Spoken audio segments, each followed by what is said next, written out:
Hey folks, I'm Sarah and I'm on the 2025 jury for what I think is the best book prize for literary fiction from small presses. It's called the Republic of Consciousness Prize, United States and Canada, and it is dedicated to literary fiction from small presses in North America. Over the next few months, I will be sharing every single book nominated for the prize, and while I can't share my personal opinions on each book just yet, I will share enough details so that you can get to know the book and the publisher. Every book gets its very own video, and you are not going to want to miss a single one.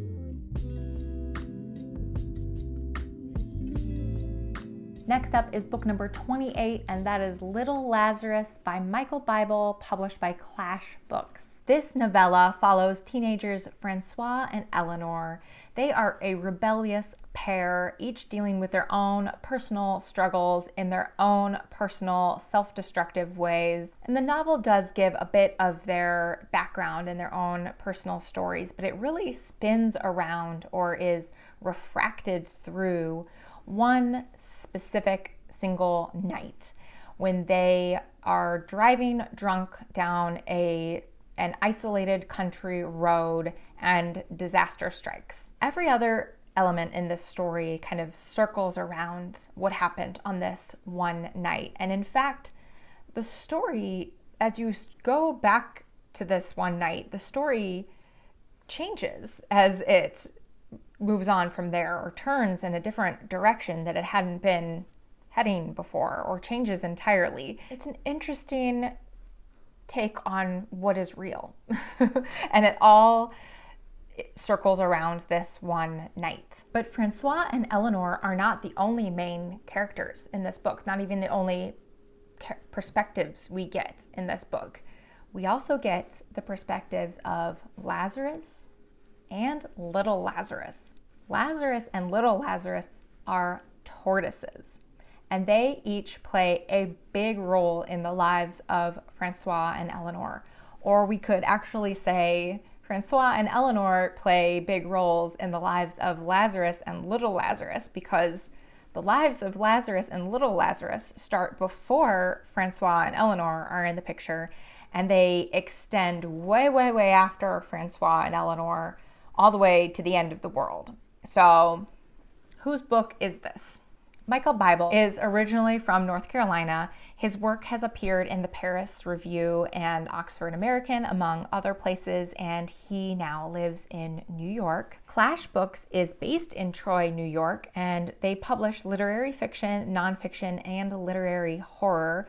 I would not describe this as horror, but if you go and look at their website, you'll see, I feel like a lot of what I've seen come out from Clash Books is looks, at least from the covers, looks like literary horror.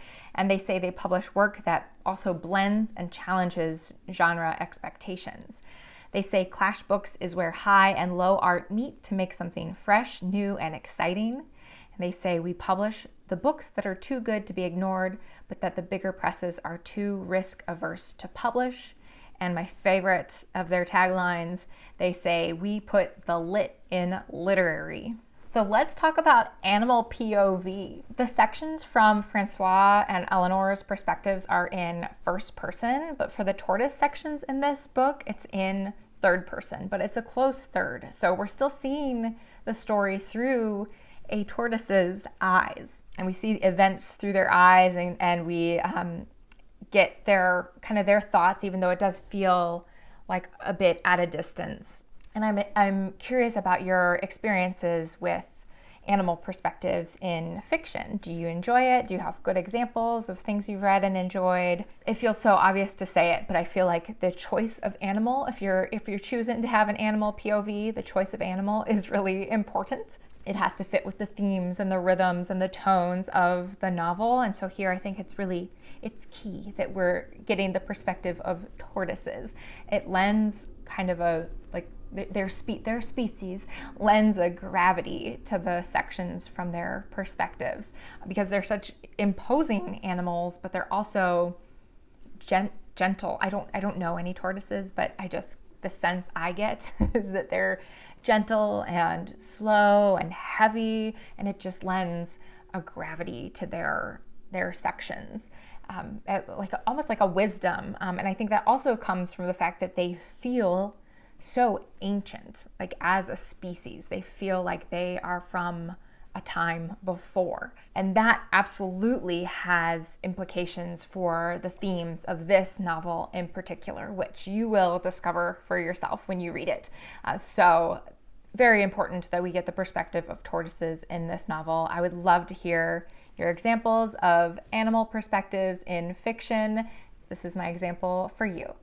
And that's just one of many incredible books nominated by one of many incredible publishers. The long list of 10 books is usually announced in mid-January-ish, but I guarantee you there are going to be more than 10 amazing books from these nominees. So if you love offbeat, under-the-radar literary fiction, you are going to want to follow along. Click above or below for the next nominated book. If I've filmed it, it'll be available there. If not, stay tuned for just a little while longer. And in the meantime, you can click the playlist below that will contain all of the nominated books that I've shared so far. Again, my name is Sarah. Thank you so much for joining me here. I'll talk to you next time. Bye.